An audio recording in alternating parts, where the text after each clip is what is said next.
A new report from the Anti-Defamation League found that there were more incidents of white supremacist propaganda across the country last year than ever before. According to the ADL, there were over 5,100 cases of racist, anti-Semitic, and hateful messages reported in 2020. That is nearly double the year before, which saw just under 3,000 reported incidents. And on average, about 14 incidents were reported every day. This marks the highest number of white supremacist propaganda incidents that the ADL has ever recorded. Joining me right now is the CEO and National Director of the ADL, Jonathan Greenblatt. Thank you for coming in, Jonathan. I saw this report. It is so saddening, though not surprising. And I'm wondering from this, are existing hate groups more emboldened? Are there more of them? Is it a combination of both? Tell me what you found. Well, it's a great question. I appreciate you giving me the chance to be here today to share what we've seen. And as you sort of alluded to, ADL, we're the oldest anti-hate group in the world. And yet what we've seen in the past year is unlike anything we've ever tracked before. So indeed, we saw at least 30 different hate groups spreading thousands of messages. And I'm talking about offline activities, pamphleting, leafleting, flyering, dropping banners, flash mobs, demonstrations, you name it. This happened all over the country in 49 states. The only one that was exempt was Hawaii. And we have indeed seen not only this surge over the past year, but it fits into this bigger pattern, which gets to your question.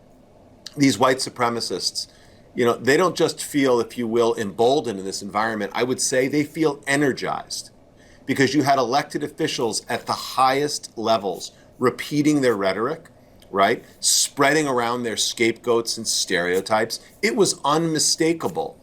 There's never been a moment before in our nation's history where you had the President of the United States, when given the opportunity, told a white supremacist group to, quote, stand back and stand by in a presidential debate. And you had other aides, orbiting around the Oval Office who were repeating these things.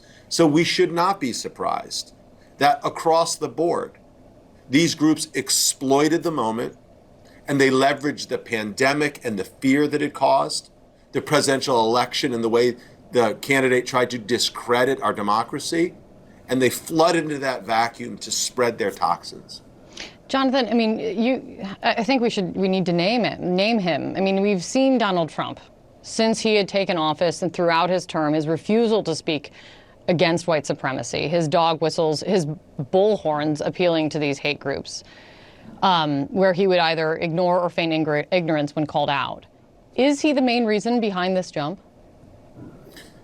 I think it's fair to say that hate existed, before Donald Trump, and it will persist after Donald Trump. White supremacy wasn't only a problem on his watch, but it is unmistakable that the willingness of this White House to credential white supremacist media to cover events, right? Again, for him to tweet out their messages from the presidential social media feed. And on top of that, the relentless demonization of his opponents, the discrediting of institutions, the delegitimizing of our democracy and its core processes, these all fed into an environment where, again, these people felt energized. And, we're still, I would say, sifting through the rubble of the wreckage of his remarks and his rhetoric, because right now we're dealing with this surge of anti-AAPI hate.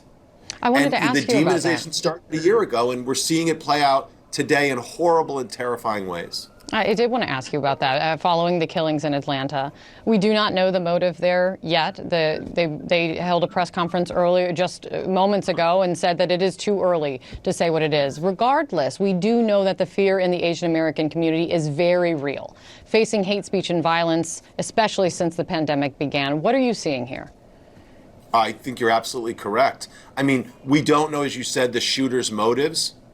And yet, let's acknowledge the Asian American and Pacific Islander community has been terrorized over the past year plus, since the president started talking about the Wuhan flu. And unlike past presidents from the Republican and Democratic side, right, instead of saying we recognize our Asian American Pacific Islander citizens, right, we're all part of one American family, there was none of that. There was only divisiveness, right? And why that's important today in this moment is, according to Stop AAPI Hate, there have been 3,800 incidents of anti-Asian racism, harassment, vandalism, and violence over the past year.